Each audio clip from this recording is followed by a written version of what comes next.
James Q. Wilson once said, "Crime is the price society pays for abandoning character." 100-acre cemetery, containing the bodies of Civil War soldiers, also several workers who lost their lives in the fiery destruction of a factory in 1908, some as young as 12 and even 8 years old.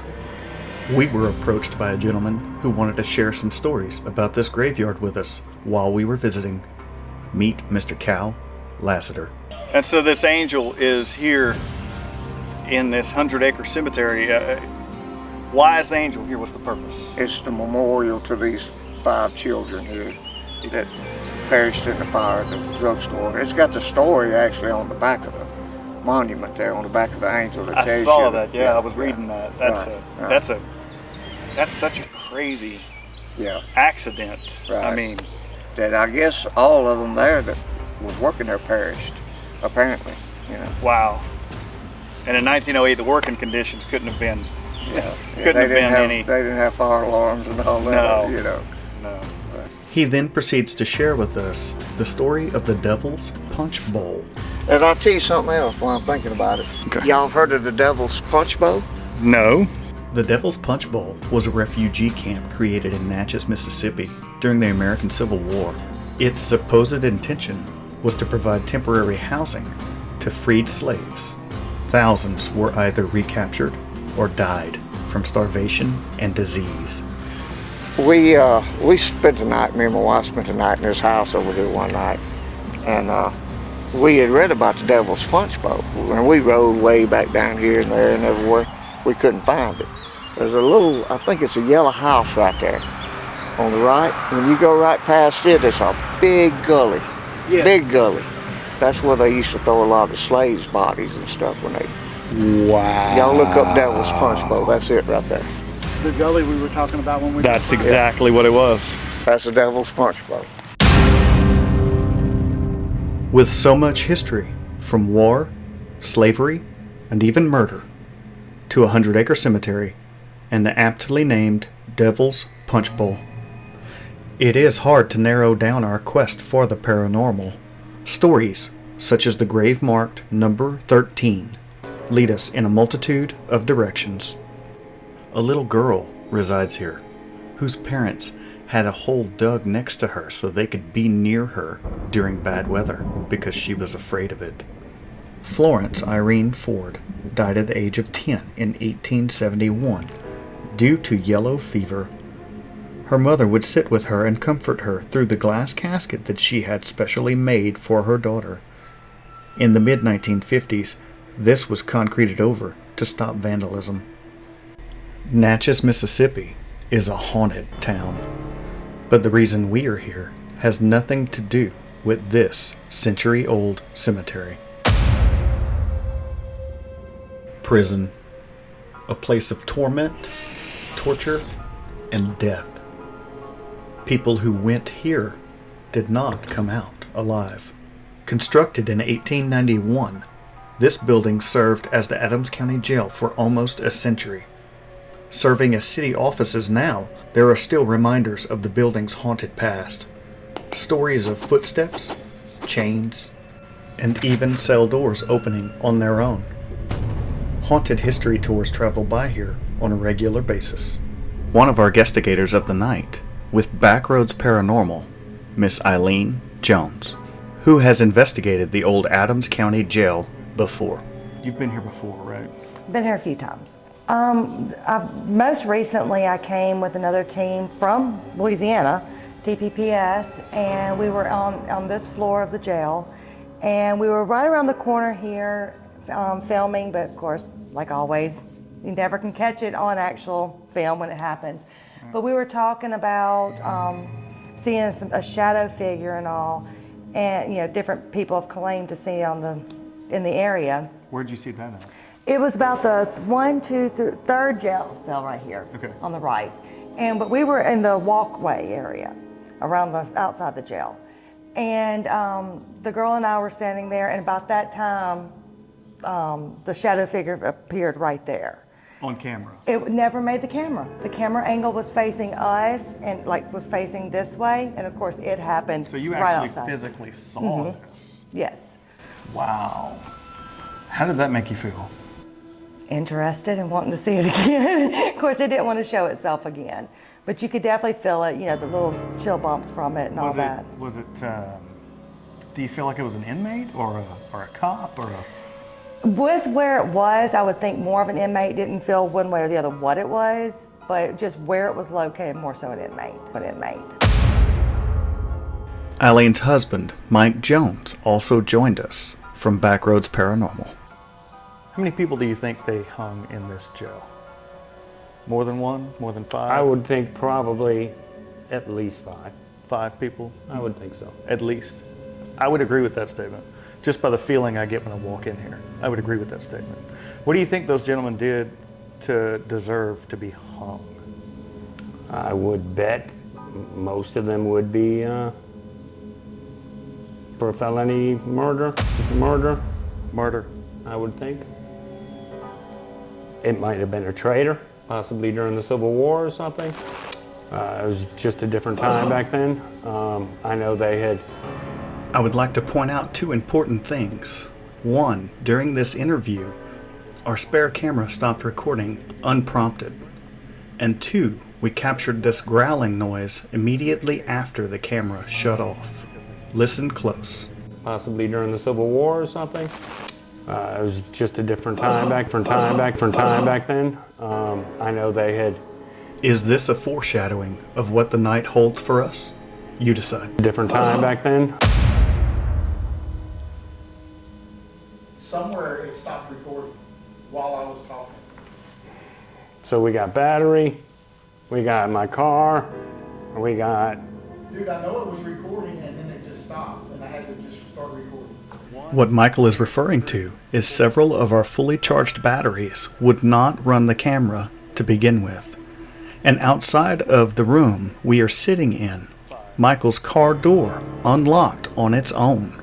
These are anomalies we cannot explain. So since we've been here, guys, there's been a couple of small things that have been kind of weird, a little bit unexplainable. Recording canceled. Again. I watched it say recording canceled. Is this one still recording? All of it or just that one? While he was talking just now. It's still recording here. Okay. Wow. Okay, that strange red light's blinking in the corner. Okay. Shut that camera off. So I decide to move my primary camera into position to finish Michael's interview with a single camera. We're going to do this a little different. adding them all together, it's a little peculiar In such a short period. in a short period of time. I watched it say recording canceled. Okay. Not pause, not stop, recording canceled. Interesting. We're going to knock this out. Interesting, adding them all together. Interesting. Mind frame. Yes. Also joining us on tonight's investigation are Mr. Kyle Davis and Mr. Donald Martin, both of Southern Paranormal. And they had some stories to share with us about the old Adams County Jail. We were here that year, and then they started telling us about Adams County Jail and a lot of the stuff going on in here. Okay. So we came back and interviewed some of the sheriffs and some of the deputies and correctional folks. I got you. And we actually sat out here on the sidewalk. They wouldn't come up on the porch. They wouldn't go inside. The cops Here. wouldn't? Right. Wow. Some of the stores, they were claiming lights coming on upstairs in some of the offices when nobody's inside. There was claims of period music playing inside during the middle of the night, like 2 or 3 in the morning. Okay, wow. One guy said that they were out here during their break and wound up hearing jail cells closing, opening and closing. That's an unmistakable sound. Yes. So that was the first night we were here back in 2016 that we investigated. During that investigation, we wound up having disembodied voices, light anomalies, light anomalies. While we cannot prove this to be paranormal, we do find it very interesting that the light turned on At the moment Mr. Donald said light anomalies. Also remember, he had previously stated lights were turning on and off on their own, reported by other people. That's a coincidence. That was unprompted. Yeah. That was... Watch again and let us know what you think. Some of the stores, they were claiming lights coming on upstairs in some of the offices when nobody's inside. Light anomalies. Light anomalies. Light anomalies. And upon further investigation, we find no motion sensor on the light. If there's a timer, it would have been set for 8:13 p.m., which is an odd time in our opinion to set a timer. You went too far. Hold on a second. Let me look behind me and make sure Eileen isn't back here. No. No, she wasn't looking for it either. I don't know what happened. You're good. You leaned it too far. I'm You turn trying to lights get on? around this pole I know. because he keeps stepping to the So do you need to stand down there? Or do you need to stand At on this? 8:14. Okay. So it would have been have a timer for 8:13. A little weird timer. I'll get him back Put it over. on. I don't know. But this is turned on. I didn't know. Just leave it recording. Don't stop it. We're going to knock this out. We hit all those lights, but missed it. Huh. That's crazy. That's weird. Crazy. And I don't see a motion activated. No. It's a timer thing, What was Maybe it's on 8:13? maybe it's on a timer. but 8:13. That's a weird time That to is put a it weird on. time, 8:13. Is this paranormal? You decide. Upstairs from us is where they had solitaire, and then right outside there was where they would hang everybody. Yeah, I saw that up there whenever we made our first round through here. God, just standing on there and imagining what would it feel like to have the floor beneath you disappear? To know that that's it. That's your last moments on earth, is watching the floor beneath you go away. I don't know, do you feel more for the inmate or for the guy having to carry out the task? Probably actually the guy having to carry out the task because he's just doing his job. And unfortunately, we all have some jobs we'd rather not do. Hopefully you guys tonight can help us get some of that evidence that we're looking for and show the people that this place is haunted, and it might be a place they want to come check out. Natchez, Mississippi. Natchez. Natchez, Mississippi is, God, the history in this place. Yes, everywhere you go, we were, just talking about everywhere you go, there is a historical location. That's the city cemetery is 100 acres. 100 acres. And just north of that is a place they call the Devil's Punch Bowl. This place is insane. So we've cut ourselves back to a single camera for this interview. So we've had a few instances of things that we can't quite explain. I'm not going to call them paranormal, but we've had some battery drainage already. We have a camera that's malfunctioning, that has never malfunctioned. Just canceled recording in the middle of recording. It just canceled recording in the middle of recording. Paul is over there holding it, and it just stopped working. And then your car, what happened with your car? My car spontaneously locked. It had never done that before. And you were standing right next to it. I was with standing the key. right next to you, right next with the key. Yeah, So there's no reason it should have locked. it should not have locked. So if this is any indication of what the rest of the night holds, it's going to be an interesting night to say the least, guys. We have Backroads Paranormal, and we have a couple of guys coming from Southern Paranormal that are going to help us out. We're going to tackle this thing. Keep watching, stay tuned, and hopefully we can get you a lot of evidence, because it seems like they're amping up for something. Thanks for the interview. Sorry it There goes got that noise again. cut a little short.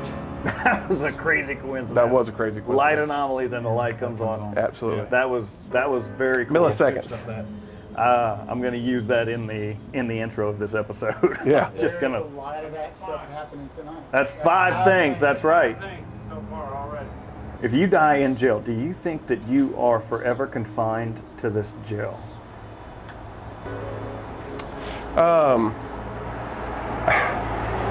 I think there's just going to be a lot of opinions. Me personally, no. But Donald, where would you sit on that? With myself, there's a lot of different theories that I have. Why are some spirits stuck here instead of moving on to either heaven or hell? I'm a Christian believer. Why are there some spirits stuck on earth when they're supposed to be somewhere else?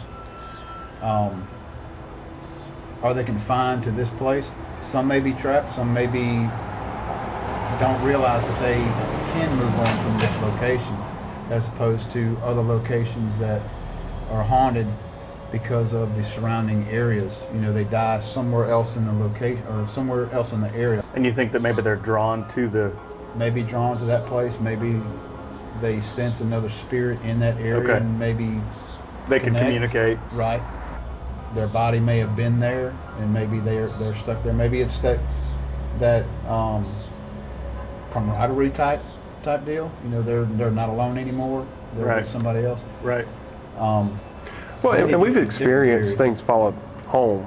I mean, so we know things can sort of move around, right? So you're talking about attachments. attachments, yeah. So I think, I mean, yes, I'm of the opinion things can move around, you know, just from experiences like that. Sure. Things, but yeah. If they so choose. If they so choose, yeah. I agree with that. I agree with Yeah. that. But I also agree with you. I think that sometimes they don't know.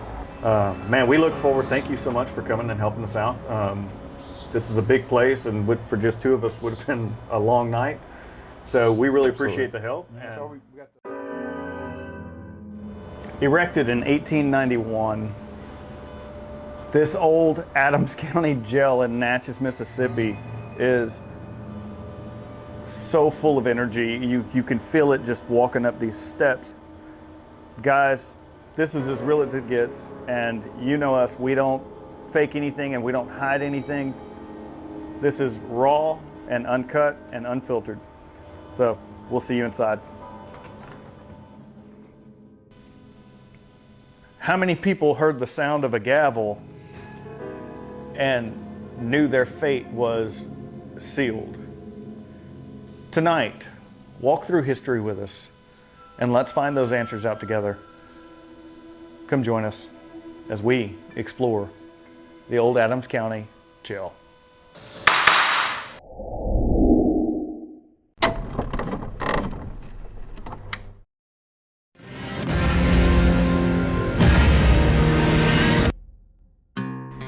As we prepare for our investigation, night falls on the jail. Everything changes.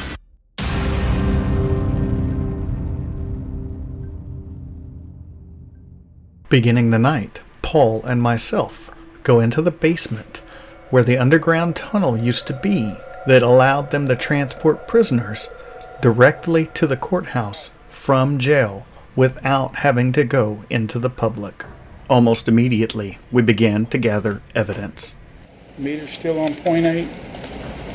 We went from 0.8 to 1.6, back down to 0.8. And that noise didn't happen this time. Oh no, it didn't just do that. I'm talking about what it did a while ago. It's still at 0.8 now. Saying a while ago when we had the noise. There's something moving over there. I don't see that. What did it say? It's talking.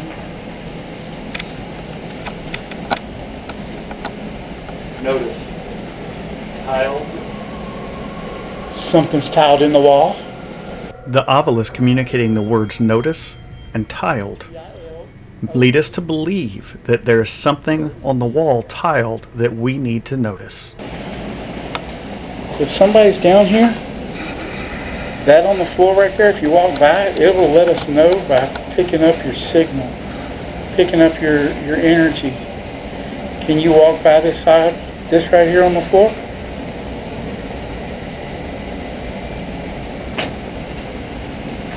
The top number went down to 3. It was 7 earlier. What's the top number? 3. No, that's voltage. Yeah, it was a 7. It was a 7, now it's running at a 3, solid. Let's see. The energy around the obelisk has to be lower. Well, that was a 7, now it's a 3. Now it's back up to a 7. No, it's still 3. With the milligauss. never rot. Is there an area down here that's tiled It in? said never rot. Look at the walls and see if you think. What's it say? Increased porch. Okay, so it was tiled in to increase the porch. That's the next room. Are you in the next room? Is that the next room? Is that the porch? The porch should be right here. Watch the Yeah, but it said tiled, increased porch, never rot. never rot. Because tile don't rot, it's not wood. Gravity notice. Notice tile. And then it says never rot, increase porch. Putting it back down, it might say something because I had my hands on it. But look, that's at 0.3 now, 0.2, 0. So we're in the basement underneath. Look, 0.0. Zero. Back up. Now it's back up to 0.8. See if it does. This continuous fluctuation in milligauss readings on the EMF detector and the words notice, tile, never, rot, and increase porch lead us to believe that an entity is trying to make us notice some tile somewhere on the wall, maybe underneath the porch where it never rots. Could this be the wall where the hole was that had a tunnel going to the courthouse? You decide. It just got back up to 0.4.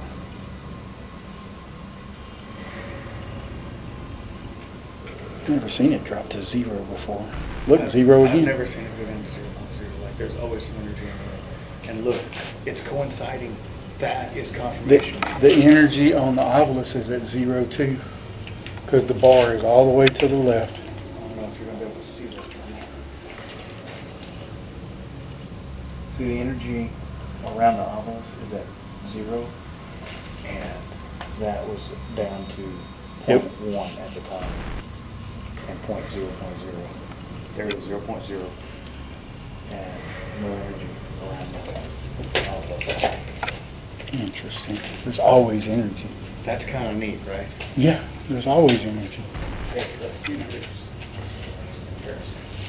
And then, underneath the porch in the basement, we find new brickwork. So there's new brickwork up here by the front porch. And it had said front porch expand or something like that. Is there anybody here with us? After finding the new bricked wall, we receive no further evidence in the basement at this time, so we end our session and move on. These stairs are horrible.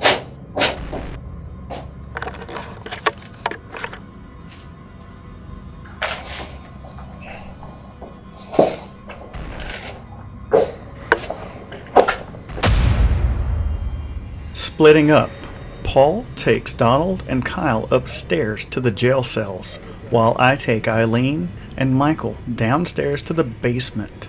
And very quickly, Paul realizes the jail cells are definitely inhabited. Yeah.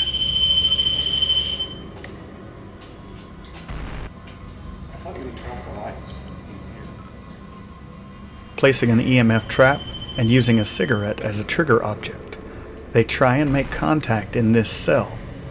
When the obelisk responds, the word they get is not what they expected. Man, that thing's sensitive, bro.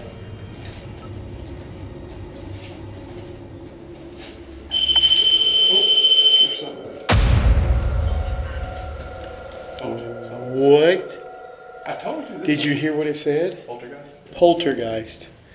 There's something close. Oh, there it is. It's all around right now. Ready? The obelisk just said poltergeist. You ready? Yeah. I heard another voice earlier, so get ready. The obelisk saying the word poltergeist leads us to believe this is not a prisoner.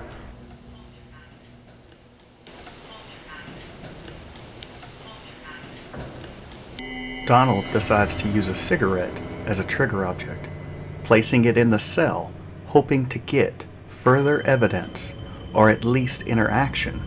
Immediately, the team hears something audibly. Did you just hear that? Did you just hear that? It's like a weird growl. They're downstairs.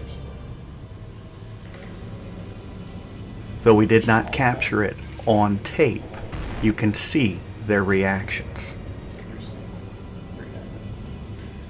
He was trying to. Poltergeist. Yeah, that's what you did. So Yes. as soon as I said there's something in the cell, it immediately says poltergeist. Yeah. Of course, my camera never picks that up, but it says poltergeist. I hear it. I feel it again. Okay. Behind me. I'll record again. That cat ball was not. Why is that on? The cat ball's going on. Yeah, but it should. This cat ball detecting motion while no one is moving in the hallway is a sign that someone or something is with them. Yeah, but it should. Placing the cigarette as a trigger object and the EMF trap near the cat ball, they try and make contact again. And then they hear something across the room. I heard something in here.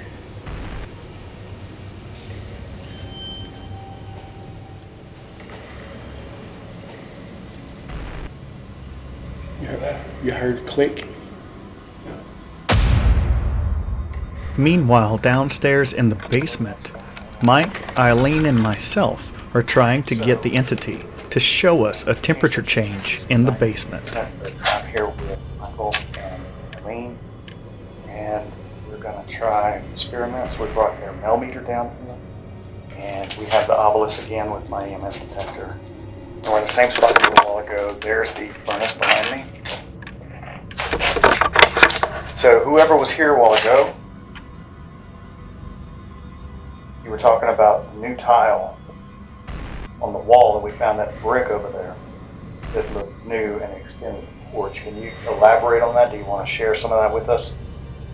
Was that where you walked to go to the courthouse? Were you an inmate, or were you possibly a jailer escorting prisoners back and forth? Was that a trip you took normal?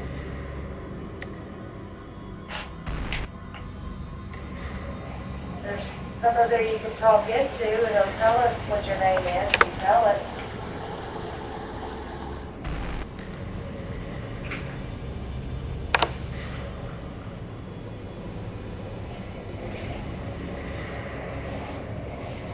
We broke 72 degrees. We're at 72.1.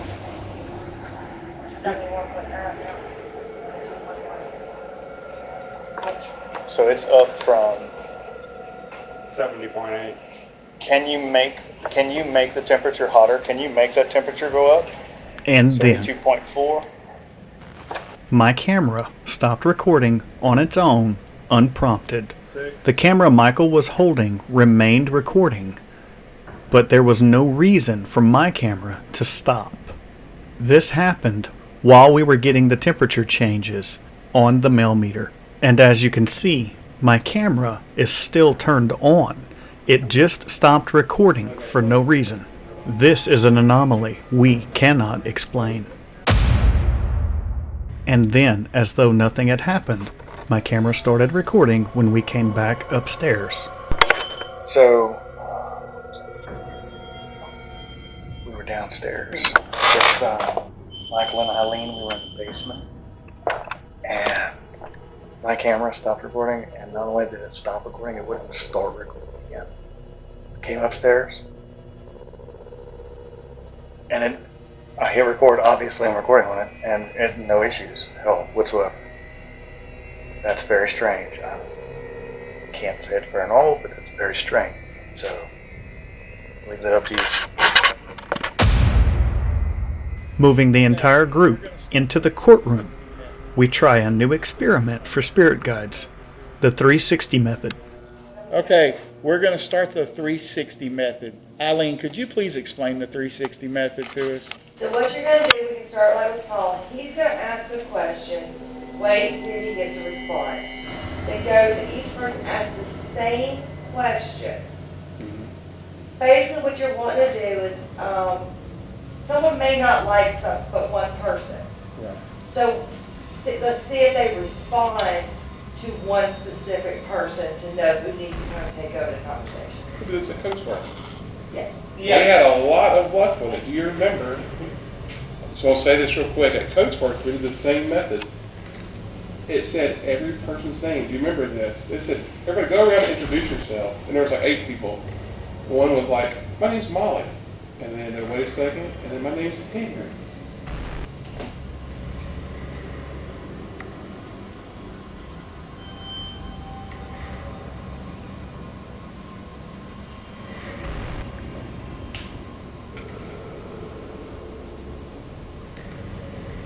Both of you. This one over here on the chair is also. Huh. You forgot something in the chair? Am I the only one with a camera on?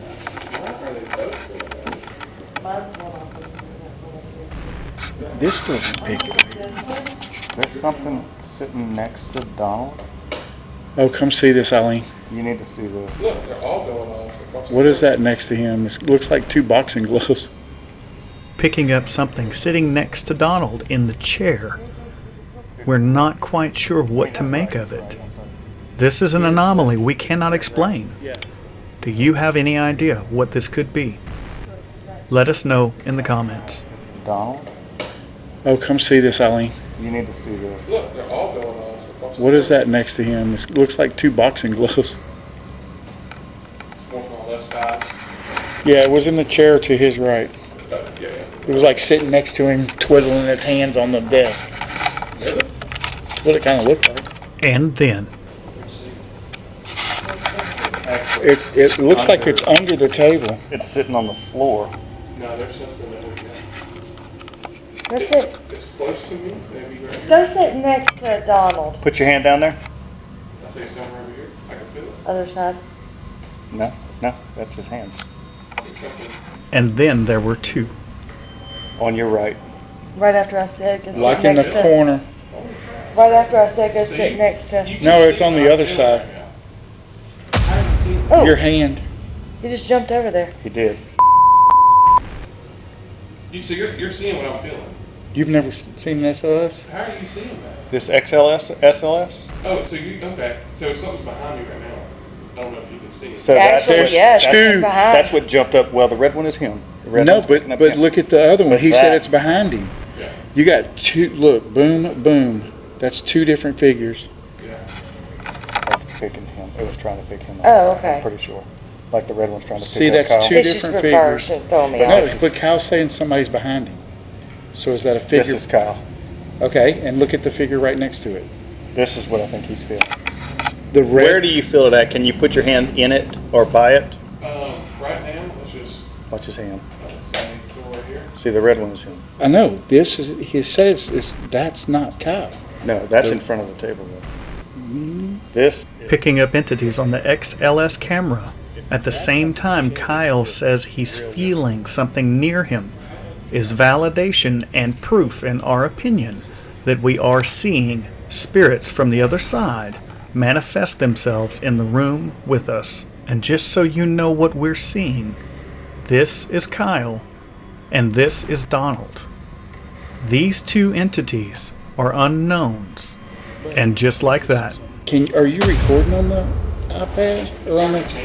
everything Everything just disappeared. just left. I just told you everything's starting to change. Just like a light switch, whoever or whatever was in the room with us disappeared. But it doesn't take long, and we pick up another figure on the XLS camera as we rearrange the people in the room.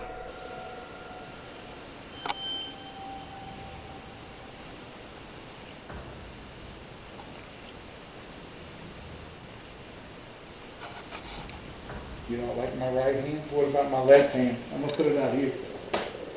If you don't want to get close to me, reach my hand across the table. Well, I feel it again now. It makes me see it. That's what we saw a while ago. Oh, there it is. Strong. That's over here. Is that Michael? No. It's So is it over here. manifest? Michael's over here. He's over here. That's on the wall. So it's that wall right, no, it's behind you. It's that wall. No, there's something. There's a Come, light. keep coming, keep coming, keep coming, keep coming, right there. Okay. So Which is the window I saw that through. Y'all. And you- And that's the window that I saw something in the corner. Look at that. Wait, definitely something. Look at that. Always try to ask. That is through the window. It looks like a cricket in the corner of the window. What Paul is referring to is something that happened earlier in the evening. While sitting at the table, Paul saw something from outside the building peek through the window and look at what we were doing. He was able to capture it briefly on his camera. Here is that footage. You know that women, You did Can that vote. response on that too. yeah, Women can vote. yeah. I tried to do all that stuff that to try to figure out time period. Nowadays, women can be the breadwinner.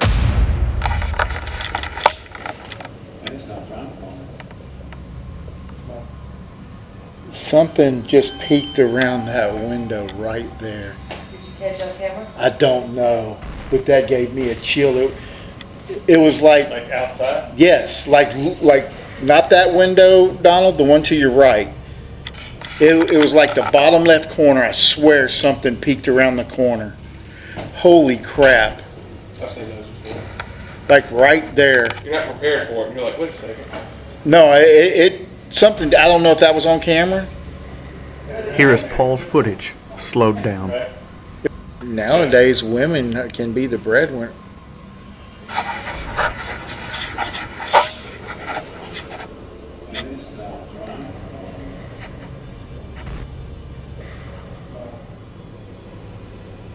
Something just peeked. Did you see it? Here it is again, frame by frame. As Paul moves his camera while he's standing up, in the lower left corner of this window, you can see a glowing object through the blinds. As he moves back around and into frame, it remains. Then, whenever he fully stands up, you get one good glimpse of it, and as he moves his camera out of frame, you can see it slowly disappear out of the window because it knows that we're standing up to look at it. Whenever he pulls the window back into frame, you see it is no longer there. This is an anomaly we cannot explain and have not seen since. Here are all 4 frames for comparison.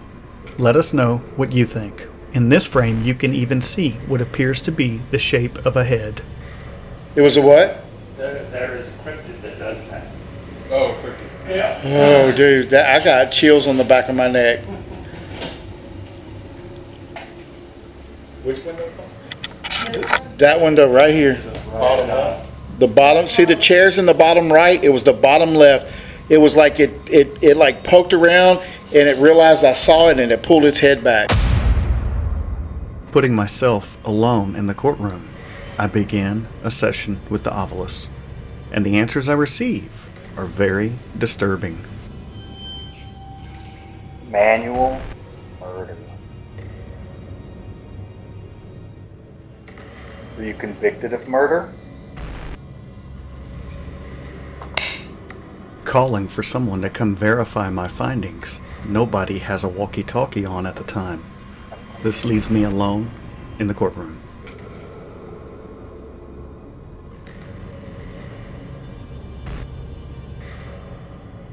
Did you murder somebody manually?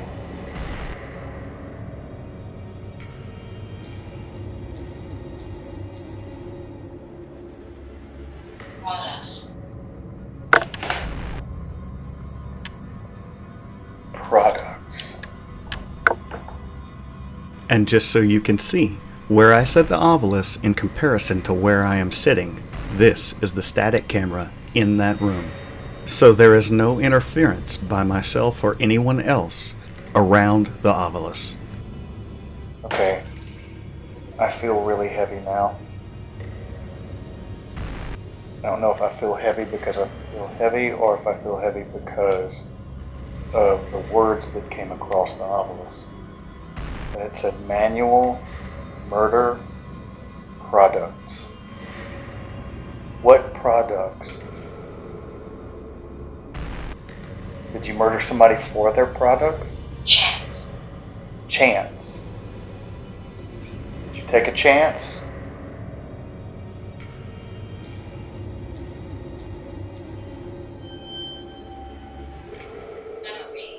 Memory, do you remember? Do you remember? I again call for help with verification, and no one answers the walkie-talkie. I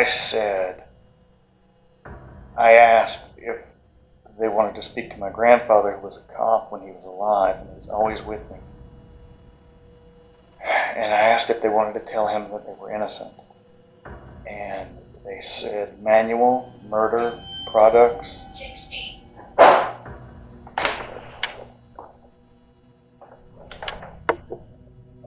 Were you 60?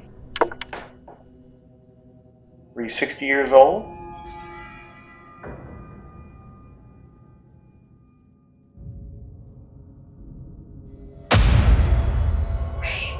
Grave. I don't want to move, but I do want somebody to come verify that.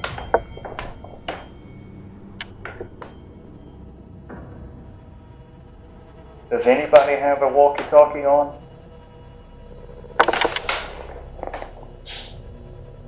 We do. Are you talking about through the door shut? No, can you come and see me in the courtroom? Alright, we're up from the basement, so we're heading that way. You can see the sense of relief on my face when I finally get a response, and I know somebody is coming to validate what I am seeing. Separating into two groups, we try what is known as the Estes method. This is where one person is blindfolded and has earphones on listening to the S-Box, and another person asks questions and gets responses from the S-Box, so the S-Box listener does not know the question being asked. We separated into two rooms to further validate by asking questions in a completely different location and getting answers from the S-Box being delivered across the walkie-talkie. To go a different route, earlier when we were in the basement, it said something about maybe trapped in the new tile. Do you need help there? Never rot? What was that? Not it. So it has nothing to do with the basement. My name's Paul. Nice to meet you.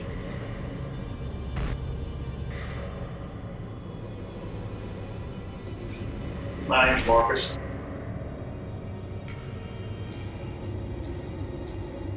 Hello. Who are you? No way. I am the lead criminal investigator on Spirit Guides. And we are friends of Eileen and Donald, Michael and Kyle. Are you okay with that? You okay with answering questions? Well. Well. Was he talking too much in one sentence? Help me. Can you explain what you need? You really got it. You really got it. Okay, so you need something. We really got. got it. We really got it. What do you have? You really got Or what? Are you a jailer? James. were you an inmate? Were you a victim?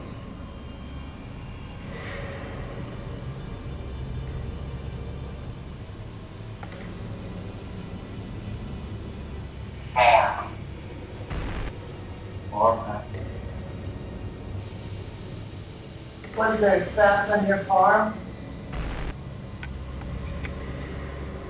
Right. It is at this point things take a slightly darker turn. Why are you in? Hello? Hello. Hello? Was your death quick?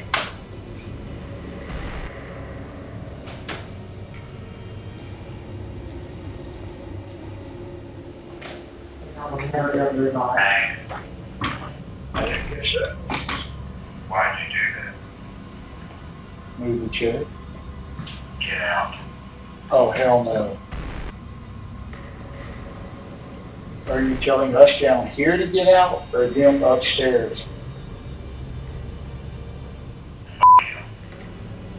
No, you.